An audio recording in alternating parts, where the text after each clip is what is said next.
Hi, I'm Dr. Keith McCormick, and I'm founder of Osteonaturals.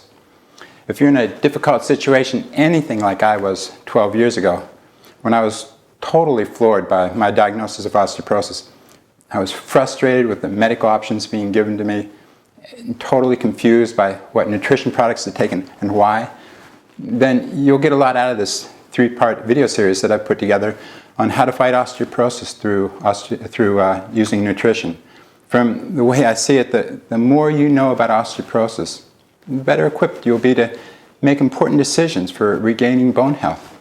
Decisions not based on guesswork, but on facts and science. That's how I did it. That's how I was able to recover from 12 fractures in 5 years. And that's how I got myself back competing in Ironman triathlons again, not breaking. You may not want to compete in Ironman triathlons, but for sure, you want to remain strong and active throughout your life. And the more you know, the better you're going to be at making decisions, for getting your bones strong and healthy again. And in this first video, I'm going to plunge right into some bone biology. I'm going to show you how the skeleton keeps itself healthy through a process called remodeling. And then in part two, I'll show you how the immune and the skeletal systems are physiologically tied together. And that's why chronic systemic inflammation, it's kind of a perturbation of the immune system, can lead to bone loss. And finally, in part three, I'll show you how specific nutrients can be used to positively interact between the immune and the skeletal systems, nutrients that can reduce chronic systemic inflammation and help you regain your bone health back. So let's get started. When most people think of the skeleton, they have two thoughts. One, that bones are important for posture, to keep them standing up straight, and two, they want to keep them strong. It's as simple as that. Some people know that their bones act as reservoirs for mineral reserves, especially calcium and things like that, and they use that hormones such as estrogen and parathyroid hormone are somehow involved in regulating this calcium. But beyond that, most people, and even doctors actually, don't know a whole heck of a lot about bones. And this makes it really difficult to know how to fix them.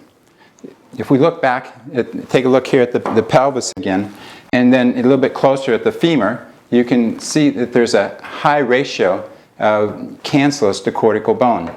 And this is really important. You can see how the honeycomb nature of the cancellous bone here, with its trabecula, that look a lot like microscopic struts and beams, and they give the cancellous bone its strength, but it also keeps it really light. So in this drawing you can see that the very middle of bone is where the bone marrow is. And this, in the marrow, is where the magic happens. This is where you make red blood cells, and it's where you make the white blood cells for your immune system. And it's where you form platelets for clotting blood and even cartilage cells to cushion your joints. It's even where you can make certain hormones for maintaining your body's energy balance. You see, your bones are truly indispensable. And in fact, personally, I think of them as actually being the core of our existence. So, what causes bone to lose its density and its strength? Here you can see a dramatic difference between normal cancellous bone density in the specimen on the left and weakened osteoporotic bone on the right. What causes this dramatic loss of bone? First, let's look at how bone would normally keep itself healthy. Since bone is actually alive and always under physical stress, it's constantly in need of repair. If you look at this cross-section of bone and focus in on a small section of trabecula, you can see what the repair process called remodeling looks like.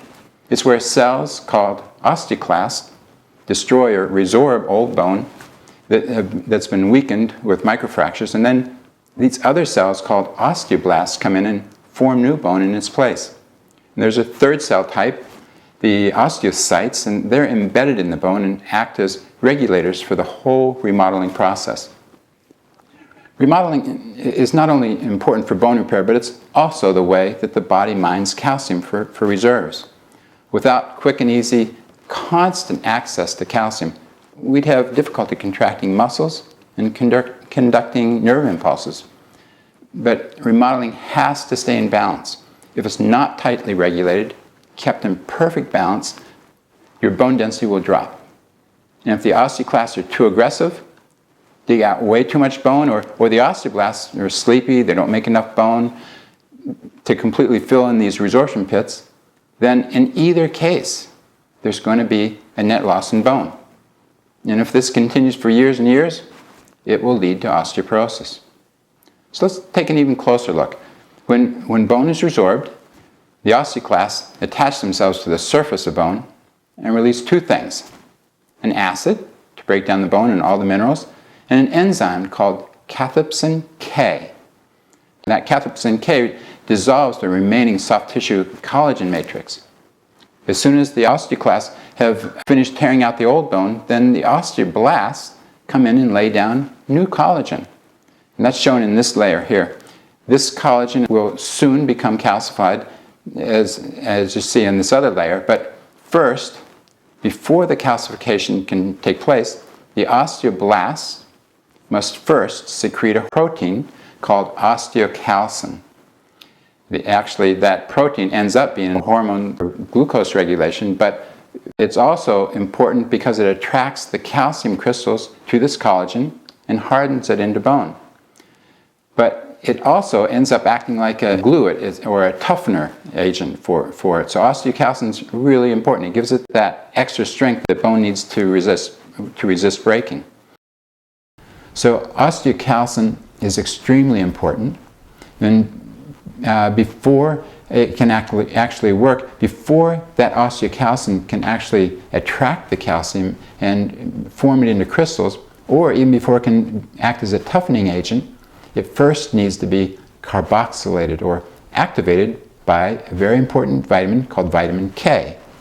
So if you have low levels of vitamin K in your body, the calcium you take in, it can't get into your bones. Plus, they just won't have that same toughness that they should have. And healthy bones are actually very resilient and very tough. And where does that calcium that you take in from your diet, from supplements, where does that go? It has to go someplace. It ends up going into your soft tissues, where it can cause major problems: calcifying cartilage, calcifying blood vessels, and even your heart. And what about vitamin D?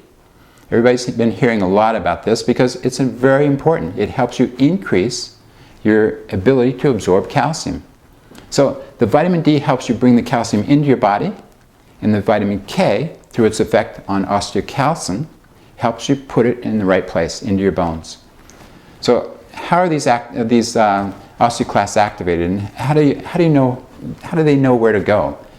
So the way they do it is through cell communication, is through signaling molecules that the cells can actually talk to each other. That's how they tell each other where to go and what to do. And that's how they keep this whole remodeling process coordinated.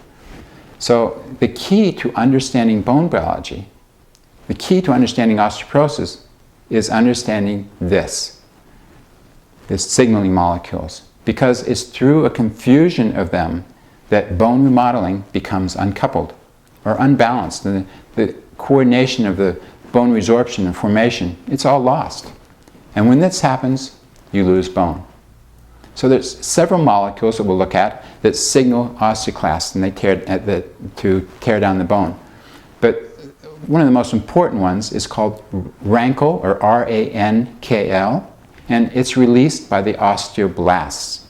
When an area of bone is in need of repair, the osteocytes, they're those cells that are embedded in the bone, they sense this, and they send signals to the osteoblasts, which in turn, these osteoblasts then release the RANKL. And that signals the osteoclasts to do their thing to break down bone. But before this can happen, the RANKL must first activate another molecule within the osteoclast called NF-kappa B, or NF-kB. And when the NF-kappa B is activated, it promotes the release of the acid and the cathepsin K. So as an aside, you'll see that this will become important later on when we explore bone loss, because in part 2 of this series, you'll see that NF-kappa B is also found within all the other cells of your body too, not just in the osteoclast. But when NF-kappa B is activated in these other cells, it doesn't cause them to break down bone. It causes them to ignite their genetic coding for inflammation. So in osteoclasts, NF-kappa B causes bone resorption, and the other cells in your body, it sets off an inflammatory response. So you understand why this is important once we get to part 2 of this video series, when we explore bone loss.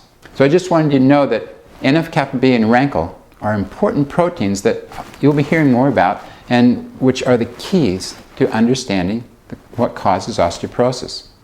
So let's review what I've gone over so far. Calcium intake. Yes, it's important. You need to take at least 1,000, 1,200 milligrams a day of calcium, spread out between food and supplements, and balance it with 400 to 500 milligrams of a good chelated form of magnesium. Please don't use magnesium oxide. It just is not absorbed well. A good way to look at a supplement is check and see if it has magnesium oxide. It's probably an inferior product of some type. So check for vitamin D. Everyone should have their vitamin D level tested.